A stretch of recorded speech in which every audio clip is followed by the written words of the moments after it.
2022年6月份到12月份，各大新闻经常传出乌军利用海马斯电杀俄军的新闻，但是再往后，乌克兰战场上关于海马斯的战绩是越来越少。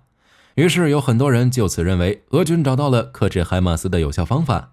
曾经被吹到天上的陆战神器很快就要销声匿迹了。然而事实真的是这样吗？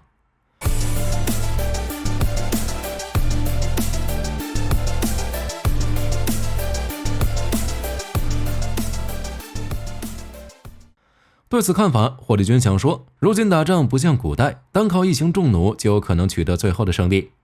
就海马斯，也就是 M142 多管火箭系统而言，它仅仅只是一辆高机动的火炮。至于能将300公里外的打击精度缩小至米，则是完全依赖于终端以及弹头所搭载的各类制导技术，并非只是单纯一辆车独自的功劳。在如今种类繁多、形式多样的战场上，想再依靠某一型装备打敌人一个屁滚尿流，已经很难再出现了。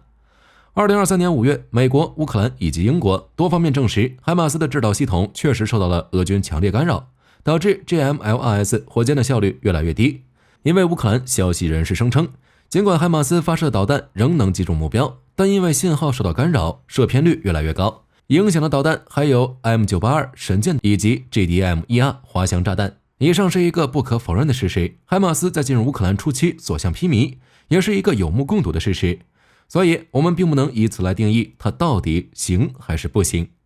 事实上，海马斯并没有销声匿迹，而是一直都活跃在乌克兰的最前线。但是不可否认，他取得的战果较之前确实少了很多，起码在新闻报道方面不再常见。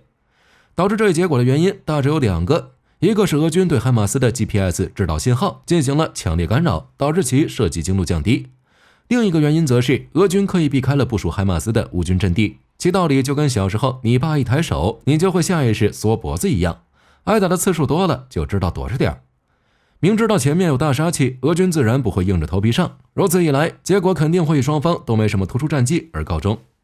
2022年，在 M777 到达乌军阵营不久，13套海马斯也接踵而至。根据乌克兰发布的战报显示，仅8天时间，海马斯一型火器就打掉了俄军20个不同规格的军火库以及军级指挥所。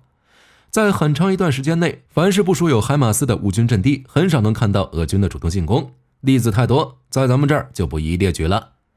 按理说，海马斯有这么大的威慑力，俄军应该会制定针对性战术予以剿灭才对。可是怎么打了2年的仗，仅仅只摧毁了1辆呢？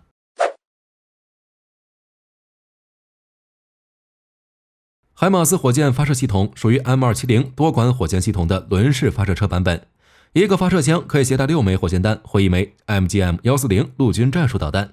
海马斯专用火箭弹分为有导引和无导引2种弹头，有效射程范围为 5.6 到90公里不等。发射陆军战术导弹时的有效射程为300公里，飞行高度达50公里。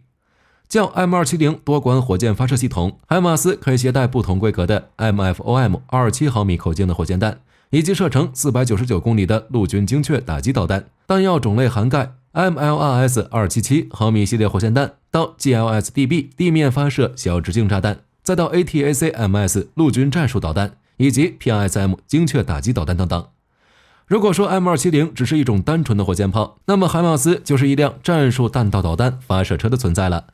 和其他国家研制的同类产品，海马斯看上去并没有什么特别大的不同。它采用6x6卡车底盘，较 M270 的履带式底盘更为轻便，也更为敏捷。M270 采用 M2 布雷德利步兵战车的履带式底盘，虽然越野性能没得说，但高达25吨的战斗权重，使得它没有办法用运输机进行空运。而海马斯虽说模块化的发射单元由2个减少为1个，但是6x6通用轮式底盘使它的权重只有16吨。如此一来，就连中型运输机都可以对其进行快速部署。此外，同样得益于卡车底盘，海马斯加一次油可以跑480公里，公路最高时速达85公里每小时。如此速度下打完就跑，有效地降低了被敌方锁定以及被发现的风险。在海马斯服役后的20多年里，美军对弹药的精度、火控软硬件进行了多种改良。2017年10月，海军陆战队装备的海马斯首次从2栖运输舰船坞安克雷奇号的甲板上向海上目标发射了1枚火箭，展示了该系统在船上运行时从防区外范围发射精确火力的能力，对抗海岸防御。车辆的瞄准软件经过重新设计，可以在运动中的发射平台上进行更好的射击。仅从以上基本数据看，这就是一辆注重精度打击且具备快打快跑特点的高机动火箭发射系统。那么，凭什么它能在战场上获得如此之高的生存率呢？我们先来简单回顾一下海马斯在乌克兰的部署情况。2022年6月1日，美国首次宣布向乌克兰提供4套海马斯。同年6月25日，该武器在乌克兰进入实际部署状态。根据乌克兰第一时间发布的消息显示，仅一套海马斯系统一轮的打击就造成了俄罗斯19亩基地40多人死亡。2022年7月18日，第二批次海马斯交付乌军。7月18日，扎卢日尼表示 ，M142 海马斯的及时抵达，使得乌军对俄军哨所、弹药和燃料储存库展开了多轮外科手术式的精准打击。这一时期，美国为了防止乌克兰向俄罗斯领土发射火箭弹，导致冲突升级，并没有向乌克兰提供射程更远的陆军战术导弹。否则，就当时的战事焦灼态势而言，俄罗斯境内的众多目标也无法幸免。2022年7月20日，美国宣布第4批共4套海马斯运抵乌克兰。乌军此时的海马斯数量达到了16套。在此时间段之前，乌克兰原有的12套海马斯已经累计摧毁了俄军30多个指挥站以及不同规格的弹药库，很大程度上减缓了俄军的进攻速度。2022年8月30日，华盛顿邮报报道，乌克兰使用木质海马斯系统为诱饵，吸引了至少10余枚俄罗斯 3M54 巡航导弹的打击。当时有俄罗斯消息同步传出，俄军成功摧毁了乌军多套海马斯，数量甚至比美国援乌的总数还要多。以现在的视角来看，这一消息明显是虚张声势。海马斯在乌克兰一直活得好好的，还是2022年9月8日，美国参谋长联席会议主席马克米利将军对记者表示，乌军利用海马斯打击了俄军400多个重要目标，其影响无疑是毁灭性的。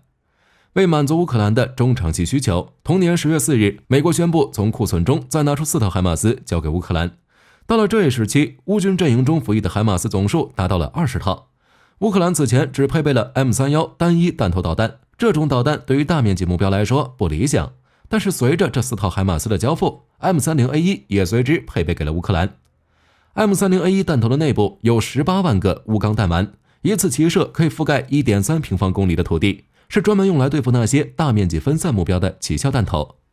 据 CNN 的报道，截至到2023年2月，乌克兰共向俄军发射了9500枚海马斯火箭弹。俄罗斯国防部长谢尔盖绍伊古对此宣布，将海马斯系统列为俄罗斯军队的高度优先攻击目标。2023年5月25日，俄罗斯成功干扰了海马斯的 GPS 制导系统，有效降低了乌军的打击精准度。2024年2月10日，有视频显示，2套乌克兰海马斯系统搭载安东诺夫航空公司 AN124-100M 抵达了美国宾夕法尼亚州哈里斯堡国际机场。仅从这2套海马斯的外观来看，其中一个成员舱窗户破裂，另一个则是右前轮丢失，损坏是肯定的，但远远还没有达到摧毁的程度。一直到2024年3月5日，一架俄罗斯无人机的视野中出现了海马斯的身影，随后前者对后者展开了长时间的跟踪。在顿涅茨克州尼卡诺里夫卡附近，俄军一枚导弹在无人机的引导下精准命中海马斯，这是海马斯系统在乌克兰首次确认被摧毁。3月18日，俄罗斯消息报公布了俄军首次摧毁海马斯的相关画面。对于俄军来说，这无疑是一次重大的成功，但是对于整个俄罗斯来说，仅仅摧毁1套海马斯，着实也不值得去针对性研究。正如我们开头所言，战场上没有什么火器会一直带有主角光环，存在消耗才是正常的。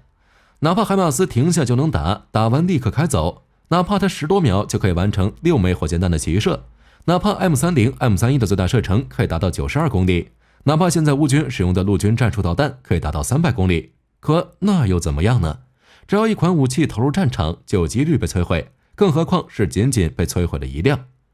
其实在火力军看来，这个结果并不代表海马斯多厉害，相反，恰恰证明了另外一个事实。大家知道这个事实是什么吗？好了，以上就是本期节目的全部内容，我是火力军，下期节目再见。